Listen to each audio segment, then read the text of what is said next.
विकासखंड झंडुता के अंतर्गत ग्राम पंचायत बड़गांव के बंग्यारिया में चल रही 7 दिवसीय श्रीमद् भागवत कथा में कथा व्यास आचार्य पंकज शर्मा ने परीक्षित की जन्म कथा सुनाई। उन्होंने कहा कि जब राजा परीक्षित माता के गर्भ में थे, उसी समय अश्वत्थामा ने ब्रह्मास्त्र का प्रयोग परीक्षित की मां उत्तरा के गर्भ पर किया। पंकज शर्मा ने बताया कि उत्तरा ने भगवान श्री कृष्ण को पुकारा। भगवान श्री कृष्ण ने उत्तरा के गर्भ की स्वयं रक्षा की। जब परीक्षित पैदा हुआ, उसी समय वह उठकर बैठ गया। जो भी नवजात परीक्षित को उठकर अपनी गोद में बिठाने का प्रयास करता, वह उदास होकर बैठ जाता। लेकिन जैसे ही श्री कृष्ण ने नवजात परीक्षित को अपनी गोद में उठाया, जो वह जोर जोर से हंसने लगा। विद्वानों ने नवजात शिशु का नाम परीक्षित रखा, क्योंकि भगवान श्री कृष्ण ने स्वयं ही इस बच्चे की मां के गर्भ में रक्षा की थी। उन्होंने उपस्थित भक्तों को बताया कि बनने पर परीक्षित ने कलयुग को दंड देने का प्रसंग सुनाते हुए उन्होंने कहा कि कलयुग राजा परीक्षित की शरणागति हो गया है, इसलिए उसे क्षमा कर दीजिए। कलयुग ने अपने रहने के स्थान को मांगा तो राजा ने 4 स्थान दिए।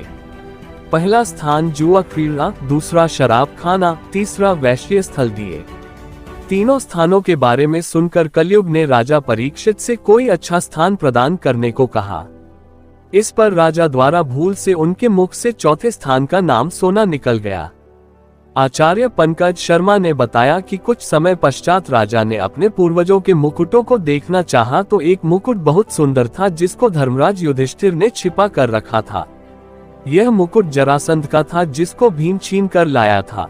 राजा ने जैसे कि उस सोने के मुकुट को पहना, कलयुग उसकी बुद्धि पर सवार हो गया। राजा जंगल में शिकार को खेलते हुए जंगल में स्थित शमीक ऋषि के आश्रम पहुंचा और अपना स्वागत करवाने को कहा। ऋषि शमीक ध्यान में थे। राजा की बुद्धि बिगड़ गई और उसने एक मरे को सांप को ऋषि के गले में डाल दिया। ऋषि के पुत्र को जैसे ही इस बारे में पता चला, उसने तुरंत राजा को श्राप दे दिया कि सर्पों का पूर्वज तदाक सर्प तुम्हें 7वें दिन मार डालेगा। उन्होंने बताया कि ध्यान भंग होने के बाद वह राजा को घर जाकर मुकुट उतारने के बाद पश्चाताप की अग्नि को महसूस करते हुए रोने लगा। उन्होंने कहा कि पाप एक व्यक्ति के जीवन को सही मार्ग से गलत मार्ग की ओर मोड़ देता है। उन्होंने कहा कि आज के समय में प्रत्येक व्यक्ति को अच्छे व पुण्य के कार्य करने चाहिए। अच्छे कार्यों को करना ही प्रभु की सच्ची सेवा है। इस अवसर पर निर्मल गौतम, बीना गौतम, हंसराज गौतम, मदनलाल, संजीव गौतम, सुनील गौतम, ऋषि राम गौतम, विनय गौतम, राजेंद्र गौतम सहित अन्य ग्रामीण उपस्थित है। के गुणों को व्यक्ति सुनता है। हरेर गुणाक्षिप्तः मतिर भगवान बादरायण अदक्षागानमः दाख्यानम नित्यम विष्णु जनप्रिया। भगवान के गुण ही ऐसे हैं, भगवान की कथा ही ऐसी है। भगवान की कथा सुन करके जिसका निर्मल स्वच्छंद निश्चल हृदय होगा, वो पत्थर हृदय वाला भी अपने मन को, अपने आप को रोक नहीं पाएगा आने से, वो पहुंचेगा यहाँ पर। मगर जिसके हृदय में, जैसे उदाहरण के तौर पर जिस लोहे के ऊपर जंग लगा हो, या जिस लोहे पर कपड़ा लिपेट करके जिस लोहे को रख दिया जाए और चुंबक से उस लोहे को पकड़ना चाहो तो वो लोहा पूरी तरह से पकड़ा नहीं जाएगा, वहां पर चुंबक की शक्ति काम नहीं करेगी प्रॉपरली।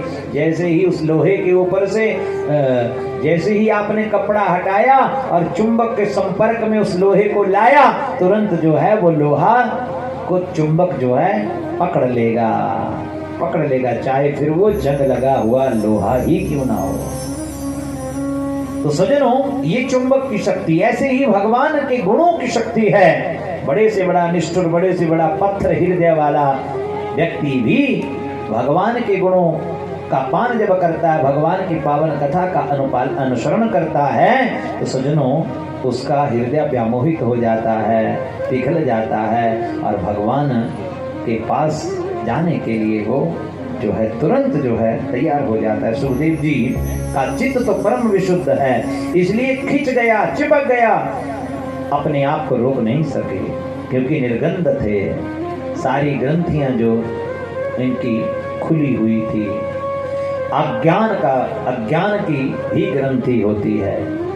अज्ञान की ग्रंथि, अविद्या, अस्मिता, राग, द्वेष, अभिनिवेश, इस तरह से ये अज्ञान की ग्रंथियां हैं। तो ये ग्रंथियां जब खुल जाएंगी तो आपको भगवान की कथा जहां कहीं भी सुनने को मिलेगी, आप अपने आप को रोक नहीं पाओगे। बोलिए बांके बिहारी लाल की गाहूं। देखिए उनको तब गीता की एक पंक्ति याद आ गई, गीता का ये उपदेश याद आ गया कि कोई व्यक्ति कितना महान, कितना भी,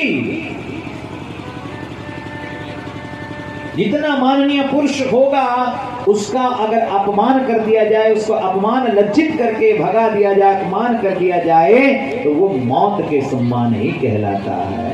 सम्माननीय व्यक्ति को सभा से जाने के लिए कह दिया जाए, वो मृत्यु तुल्य कष्ट ही कहलाता है। संभावित, अब रामचरितमानस में भी कहा कि संभावित कहूं अब जसु लाहूं, मरण कोटि सम दारुण दाहू। तो इसलिए एक सम्माननीय व्यक्ति का अपमान कर दिया जाए तो उसके लिए वो अपमान जो है मरण तुल्य ही ये सम्मान होता है। और मस्तिष्क से मणि को, तेज को निकाला और अश्वत्थामा को छोड़ दिया। अश्वत्थामा सोचने लगा कि अरे शुक्रिया तो क्या करना था कि द्रौपदी के कारण मैं बच गया, मगर जोर जोर से हंसने शुरू कर दिया कि अरे मैंने तो कौरव और पांडवों के वंश को ही, बीज को ही नष्ट कर दिया है, जो मैंने करना था वो तो कर ही चुका। तो अब ये क्या करेंगे, इनका वंश ही खत्म हो गया। तब सुजनो क्या हुआ, तब स्मरण आया कि अभी तो उत्तरा के गर्भ में, अभिमन्यु की पत्नी उत्तरा के गर्भ में इनका वंश पल रहा है, अभिमन्यु का अंश पल रहा है। और तब उन्होंने ब्रह्मास्त्र का प्रयोग कर दिया। ब्रह्मास्त्र चलाना तो जानता था मगर वापस करना नहीं जानता था। और सज्जनों, भगवान श्री कृष्ण आज द्वारिका के प्रस्थान करने जा रहे थे, एक पांव उनका रख पर था एक जमीन पर, उतने में उत्तरा आ गई भगवान को याद करते करते, पाही पाही महायोगिन्या देव जगत्पते नान्यां त्वदभयापस्सये यत्र मृत्युः परस्परा। अरे पाही पाही महायोगिन्यः देव देव जगतपते, हे प्रभु आपकी शरण में आई हो। यहाँ पर परस्पर एक दूसरे की मृत्यु के हेतु एक दूसरा बने हुए हैं। प्रभु इस अनादि सृष्टि में मेरी संतान की रक्षा करने वाला मुझे कोई दूसरा नजर नहीं आया, इसलिए आपकी। वाह जी वाह, क्या सूट है, कहाँ से लिया? अब हर कोई ऐसा ही बोले जब पवन तरुण क्लॉथ हाउस के शानदार ड्रेस, ब्राइडल ड्रेस की बेहतरीन वैरायटी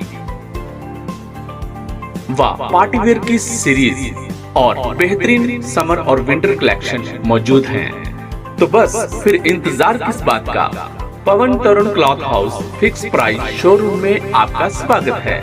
हमारे यहाँ पर विवाह शादियों और त्योहारों पर आकर्षक स्टाइल के लिए bridal lehenga, engagement bridal suit, branded saris,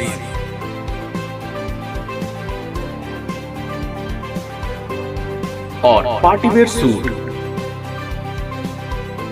बाजार से सस्ते और फिक्स प्राइस पर मिलते हैं।